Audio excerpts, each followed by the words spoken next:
world where the violations are happening are the people of Kashmir, and now what's happening in Palestine. So this is my main focus. So I was discussing with the Palestinian ambassador also that why not do something unique.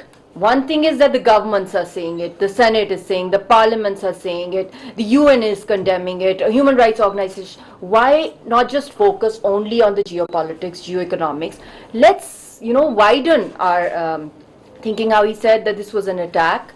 The hospital attack was an attack on giving a very strong message to the Christians around the world who are sympathetic or who are part of the Palestinian freedom movement, because it is their land. It is a secular movement also, though it is a majority Muslim struggle, I mean, like population-wise, if you could say it. And then you have Masjid al-Aqsa, which globally unites all the Muslim public. I'm not talking about, sorry to say, the world leaders right now, because if we had world leaders who believed in morality, on principles of equality, we would never have witnessed what happened in Kashmir or what is happening in Palestine, and these are the oldest pending conflicts. So I thought that now let's just do something different. Let's transcend beyond caste, color, creed, ethnicity, and let's join hands and start meeting global religious heads. And I shared it with the Palestinian also, that why not, because every religion in the world preaches humanity, preaches brotherhood, and no religion talks about extremism. Zionism, Hindutva, fascism, all these things which are destroying the earth. And then General Lodi, how he mentioned the kind of weapons that they have and how Hamas is responding. It is a resistance force. I mean, for over 76, 78 years, they are just, silent, peacefully. They just had pebbles in their hands. And they were facing all kinds of atrocities. And these Jewish settlements at the West Banks, the Zionist settlements, I would call them, to be more exact with my perception of the situation. So I think how one of your respectable speakers talked about the Zionism. I think it's very important that the youth should be doing research on ways of conflict resolution and peace building.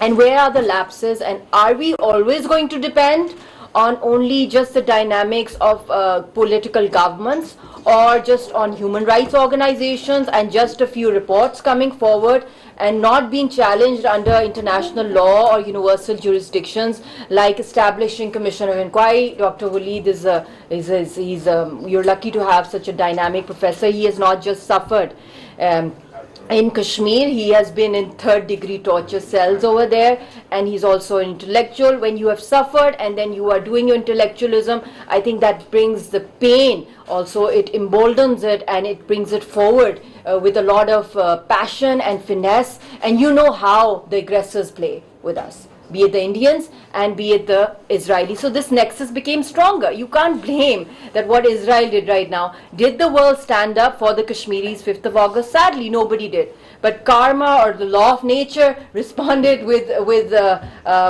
Corona, and the whole world was trapped up in their homes. When we were locked up in our homes, when our families were divided, jailed, being slaughtered, starving to death, no communications, clamped down, there was a call of nature that came, that responded to it. But unfortunately, the tragedy is the criminal silence of political world leaders. We have become slaves to geopolitics, geoeconomics, and we forget that geopolitics and geoeconomics is directly linked to global peace and geo-peace and geo-interfaith. And that is one of the reasons I'm going abroad also. I'm going to be having meetings very soon with some of the religious heads, be it from the Jewish religion, the Christians, Muslims, Sikhs, and yes, just before this, like now globally, especially the Muslims, we are seeing that the kind of uproar, especially in Jordan and in Turkey, how they were attacking the embassy of Israel,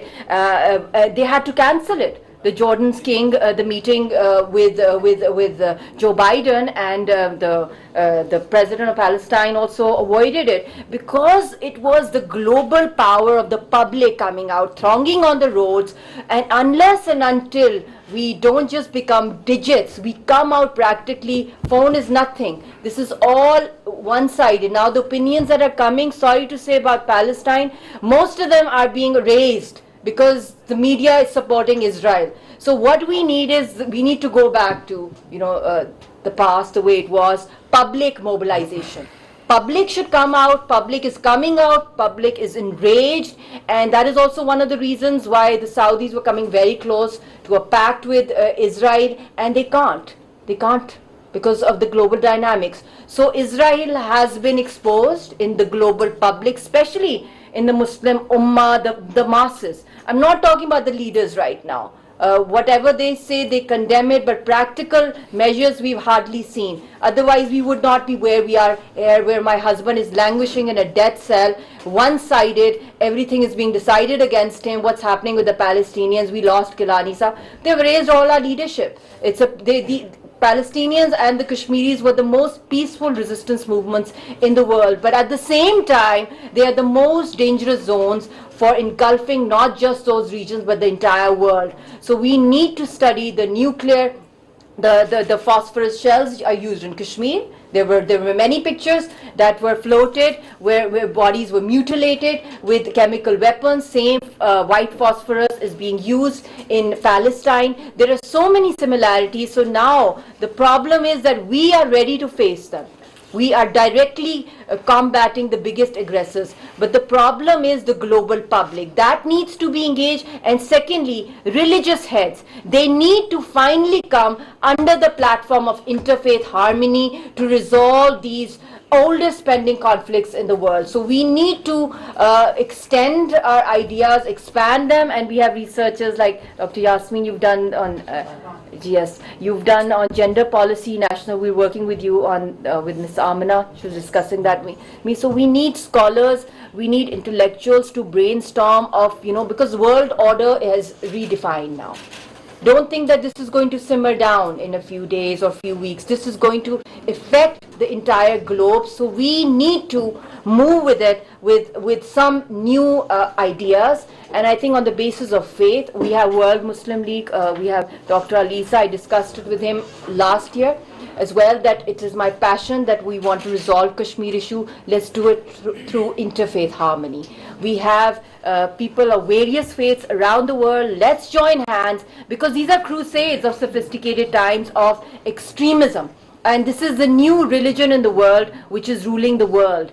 And Masjid al-Aqsa, the right of the Muslim, the right of the Palestinians. I mean, we are eroding our entire, and if God forbid it escalates more, don't think anybody in the Western world, Middle East, anywhere, South Asia, Arab world, anywhere, people are safe. So we need to really, really work hard on immediate measures. Is that we demand a humanitarian corridor. I mean, I'm willing to go there, to Egypt also for the supplies. I've spoken to the foreign ministry as well.